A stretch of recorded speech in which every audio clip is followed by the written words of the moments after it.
The show opens in 1945 during World War II. Claire Randall, a combat nurse, is tending to wounded soldiers in a fierce battleground. However, the atmosphere soon lifts when a messenger informs them that the war is finally over. 6 months after World War II ended in Europe, Claire travels through the Scottish Highlands with her husband, Frank Randall. They are on a second honeymoon in Inverness, trying to reconnect after years apart. During the war, Claire served in France while Frank worked with MI6 in London, sending spies behind enemy lines. When they arrive at their bed and breakfast, they notice blood smeared on the doorway and other houses in the area. Their landlady, Mrs. Baird, explains it's a tradition involving a black rooster to honor St. Audrin. Frank impresses her with his knowledge of the saint's story, and Claire proudly mentions that Frank is a historian who will soon start teaching at Oxford. Mrs. Baird tells them about the upcoming Samhain festival, and warns that ghosts are said to roam during this time. Later that night, Claire reflects on how she and Frank were apart for most of the past 5 years, and how difficult it's been to return to how things were before the war. They share a playful moment,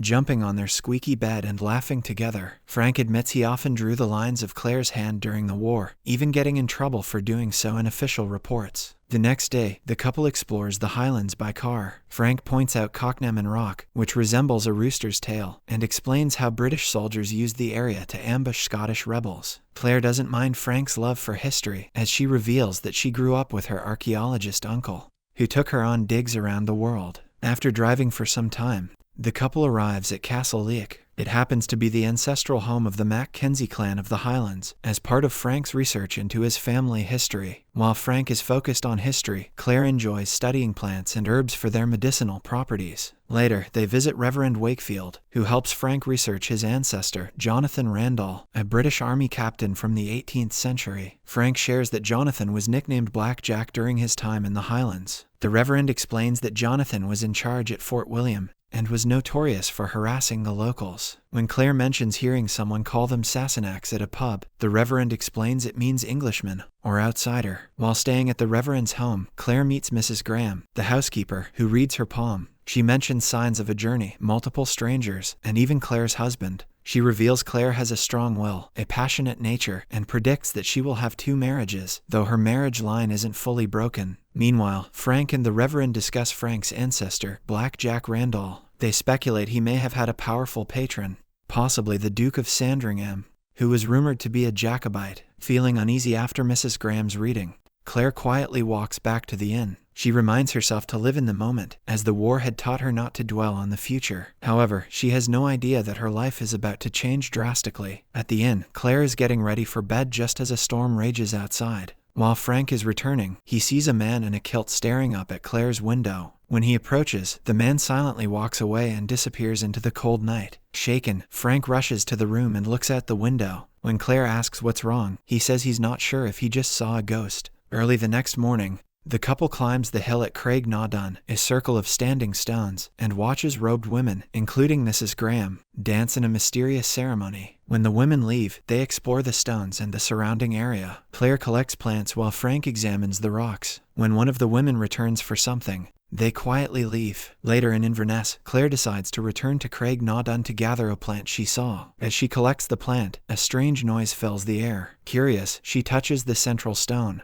and everything suddenly goes black. Moments later, Claire wakes up in confusion and hears gunfire everywhere. She then stumbles onto what seems to be a battle between redcoats from the British military and kilted Scots. At first, she assumes it's a movie set, but when a soldier fires a live shot at her, she realizes it's all real. Fleeing through the woods, Claire is pursued by redcoats until she encounters a soldier kneeling by a stream. Surprisingly enough, he looks exactly like her husband. She calls out to him in confusion, only to realize he is not Frank. The man introduces himself as Jonathan Randall, captain of His Majesty's 8th Dragoons. Alarmed, Claire attempts to run, but Randall stops her and interrogates her. She quickly fabricates a story, claiming that her husband is Frank Beauchamp, a teacher. Randall grows suspicious and demands the truth, but when Claire spits in his face, he assaults her. Before he can go further, Murdoch Fraser, a Scottish soldier, knocks Randall unconscious and orders Claire to follow him. As redcoats approach, Claire tries to call for help, but Murdoch renders her unconscious. When Claire regains consciousness, she finds herself in a horse with Murdoch. He takes her to a cottage where a group of Highlanders, led by Dougal Mackenzie, interrogate her. Using her maiden name, Beauchamp, Claire avoids revealing her connection to Frank. Shifting his focus, Dougal addresses one of his men, Jamie Fraser's dislocated shoulder. He was injured during a battle with the Redcoats. When Claire sees the Highlanders' rough attempts to treat Jamie's injury, she warns them they might break his arm. Dougal allows her to try, and with careful maneuvering, she successfully resets Jamie's shoulder. Surprised by her skill, Jamie thanks Claire and reassures Dougal he can ride and continue their journey. Later, Claire notices the absence of electric lights in what should be Inverness, and realizes she is no longer in the 20th century. Dougal threatens to slit her throat if she attempts to escape and helps her mount Jamie's horse. Jamie adjusts his plaid to shield Claire from the snow, and informs her they will ride for at least 2 nights. As the group travels, Claire remembers Frank mentioning Cocknaman Rock as a site where English soldiers laid ambushes. She shares this with Jamie and explains that she overheard it in the village. Jamie then warns Dougal, who grows suspicious of Claire's knowledge. Regardless, they take her tip and successfully outmaneuver the English men. Unfortunately, when the group resumes their journey, Jamie collapses from his injuries. Turns out, he was shot in the arm by an English soldier. Despite limited supplies, Claire cleans and dresses the wound. By morning, the group arrives at Castle Leach, now fully intact. Claire is struck by the surreal realization that just 2 days earlier, she had visited its ruins. Mrs. Fitz, a lively woman, welcomes the group warmly and directs them to the kitchen for food. After exchanging playful banter with Murdoch, she notices Claire and is introduced to her. Jamie explains that Murdoch found Claire, and Dougal decided to bring her along. Claire insists that Jamie needs medical attention, and Mrs. Fitz guides them to a room where they can treat his wound with herbal remedies. While tending to Jamie's injuries, Claire sees the severe scars on his back. Jamie shares that he was kidnapped and beaten twice in 1 week by Redcoats, under Captain Jack Randall's orders. He recounts how he tried to protect his sister Jenny from Randall's assault, only to be beaten and taken prisoner. Though the memory is painful, Jamie tries to lighten the mood,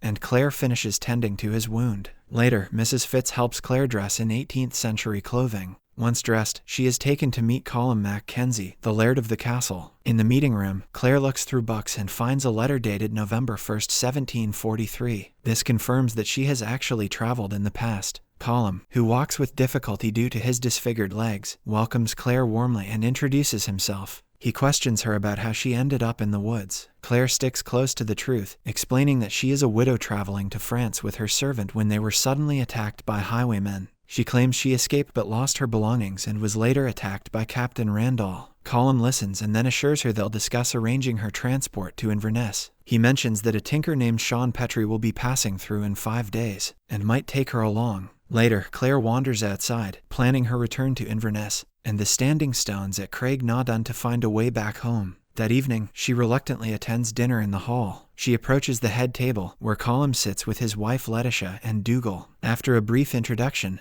Colum pours Claire wine and inquires about her lodgings. As they converse, he questions Claire's surname pronunciation, noting it differs from the French style. She explains that her family's ties to France are distant, and that they likely changed the name long ago. The next morning, Claire changes Jamie's bandages and offers him lunch at the stable. During their conversation, Jamie reveals there's a £10 bounty on his head, an amount that would take farmers a year to earn. He explains that after escaping from Fort William, where he was kept a prisoner, a guard was killed during the breakout. Although Jamie was too weak to fight, he was blamed for the murder. Claire realizes Jamie's name, MacTavish, is fake and calls it a war name. Jamie is amused and admits it isn't his real name. Before they can talk further, Jamie is called back to work. He thanks Claire for the food, and she advises him to stay out of trouble. As Claire leaves the stables, she notices Rupert, one of Dougal's men, following her. She then confronts Dougal, demanding to know why she's being watched. Dougal accuses her of being an English spy and insists she's hiding something. He says she will be monitored until they're sure she's not a threat. Claire boldly tells him it doesn't matter since she's leaving with the tinker on Saturday. Determined not to give Dougal any more reasons to suspect her, Claire spends the next few days helping with the harvest. While gathering mushrooms, a woman named Jalys Duncan warns her that some of them are poisonous. Jalys introduces herself and jokes about the rumors that Claire might be a spy. She offers to teach Claire more about herbs and medicines and invites her to visit her in the village. That night, Claire attends a gathering in the castle's main hall, where Colum oversees disputes among the people on Mackenzie land.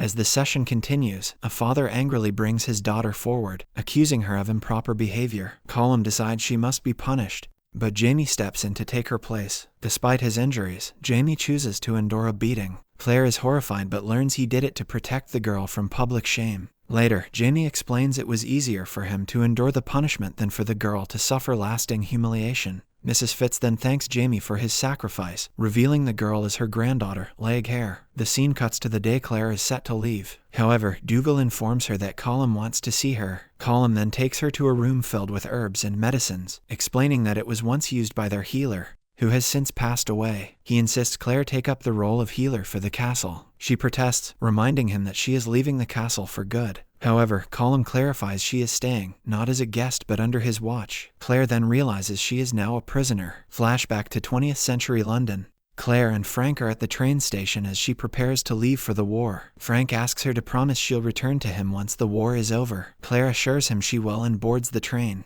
Back in the 18th century, Mrs. Fitz bathes Claire with cold water, saying it's good for clear thinking and strength. She also talks about the upcoming gathering, where men from across the Highlands will pledge loyalty to Colum Mackenzie. Claire realizes she might gain the Mackenzies' trust by helping with healing duties. She sees this as her chance to prove herself, and, eventually, find a way back home. While Claire works in her room, Angus, her guard, leaves to drink with Rupert in the kitchen. Just then, a loud crash of glass startles everyone when a maid named Shona MacNeil drops something. Mrs. Fitz tells her not to worry and advises her to go home to her other children. After Shona leaves, Claire asks who the woman is. Mrs. Fitz explains she is Colum's chambermaid who is grieving her son Lindsay, who passed away the night before. Claire is puzzled as to why she wasn't called to help the boy. Mrs. Fitz explains that Lindsay's illness wasn't something mortal hands could heal. Angus adds that the boy had visited the Black Kirk. Mrs. Fitz clarifies this refers to the ruins of an old Benedictine monastery, rumored to be cursed. She believes demons are to blame and that Satan targeted the boy because he was weak. The young boy named Tamaz enters to summon Claire to Colum's chambers. Mrs. Fitz affectionately introduces him to Claire as her nephew, and mentions that Lindsay was like a brother to him. In Colum's chambers, he requests Claire to massage his deformed legs, explaining that his previous healer used to ease his pain this way. She agrees and suggests she focus on the base of his spine. Colum then wonders aloud what he did to deserve such punishment from the devil. He asks Claire if they have demons in her homeland, and she jokes that they call them Scots. Amused, Colum laughs, then groans in relief as the massage eases his pain. He is pleased with her work and invites her to join him in the hall that evening to listen to Gwilyn the Bard. She gratefully accepts his invitation. Later that evening, the clansmen gather in the hall for a much-awaited performance. Claire sits on a bench next to Leg Hair, Mrs. Fitz's granddaughter, and they notice Jamie entering and chatting with others. She comments that Jamie is handsome, and Leg Hair agrees but adds that Jamie doesn't fancy her. The next day, Claire is out in the castle gardens gathering plants. Jaylee's Duncan joins her to help collect herbs. She complains about being stuck with Father Bane, who plans to perform an exorcism on Tamaz Baxter, Mrs. Fitz's nephew. She explains that Tamaz fell ill after visiting the Black Kirk with Lindsay MacNeil. Jaylee's believes the boy is possessed, but Claire suggests he might just be sick. Jaylee's warns her that most people think the boy is possessed, and saying otherwise could put her in danger. However, Claire decides to investigate the matter. Inside the Baxter house, Claire finds Tamaz tied to the bed and groaning in pain. Mrs. Fitz explains they tied him up because he might become violent due to the demons. Claire observes his symptoms and suspects that he might have been poisoned. Just then, Father Bane arrives to perform an exorcism. Claire suggests she can help the boy, but Mrs. Fitz prefers to let the priest continue. The next day, Claire asks Jamie to take her to the Black Kirk. At the site, Jamie explains that the Black Kirk is a rite of passage for the local boys. He did it without harm, but a cousin got sick for a week afterward. Claire asks if he believes demons made his cousin ill. Jamie says he doesn't believe in demons but admits that Highlanders don't like to take chances with fate. Claire then asks what he and the other boys did to prove their manhood. Jamie explains they mostly ran around, climbed walls, or defied the devil by urinating on the stones. Sometimes they found berries or wood garlic to eat. Claire asks him to show her some wood garlic, but when he does, she tells him it's not wood garlic but the lily of the valley, a poisonous plant. After the realization, Claire quickly returns to Baxter's home, where Father Bane is performing an exorcism on Tamaz. Mrs. Fitz tells Claire the boy is nearly dead. Claire insists she can save the boy's life, revealing the lily of the valley plant and explaining it's poisonous. She says she can counteract the poison, but must act fast. However, Father Bain calls it blasphemy and demands she leave. Thankfully, Mrs. Fitz supports Claire and angrily tells Father Bain to step away. Claire then begins to treat Tamas, giving him a mixture of belladonna. She tells them that it will stabilize his heart and lower his blood pressure. As the family watches and prays, Tamas slowly regains consciousness. Mrs. Baxter calls it a miracle, and Mrs. Fitz proudly blesses Claire. That night, Jamie eagerly invites Claire to sit with him for the bard's performance. He translates the Bard Gwyn's song for her, which tells the story of a man. On the eve of Samhain, he hears the sad singing of a woman from a fairy hill. Jamie translates the song, revealing the woman to be from Balnain, who was repeatedly stoned by her people. He recounts how she stood on a hill where the wind rose, and thunder rumbled across the land. Placing her hands on the tallest stone, she found herself transported to a distant land, where she lived among strangers who became her lovers and friends. However, upon seeing the moon and feeling the wind rise again, she touched the stones once more and returned to her homeland, resuming her life with the man she had left behind. Claire asks if the woman came back through the stones, and Jamie confirms she did, saying they always do. Claire thinks it's a folktale and madness to believe in such things, but the song describes her own experience. She realizes that if half of the story is similar to hers about a woman leaving her home, then why not the part where the woman returns? She then recalls what Jaylis had said earlier: there are many things in this world that can't be explained. Feeling a new sense of hope, Claire decides to escape from Leac and find her way back, no matter the cost.